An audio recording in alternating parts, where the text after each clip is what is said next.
zungumza, siku hizi kuna ongezeko kubwa sana la vijana kuasilika kisaikolojia na vitu kama hivyo. Kuna uhusiano mkubwa sana wa ubongo na magonjwa haya ya kiakili?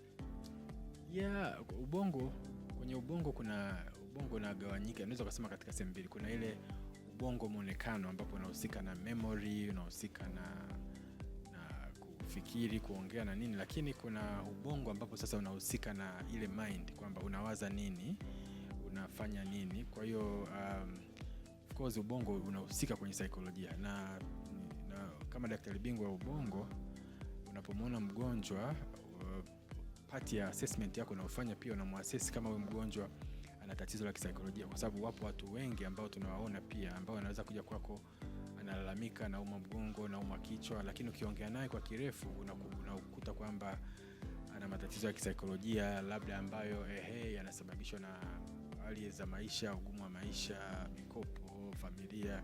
Kwa hiyo ni part ya assessment pia ambayo tunafanya ya kuassess watu, kuangalia kama pia wana matatizo ya kisaikolojia.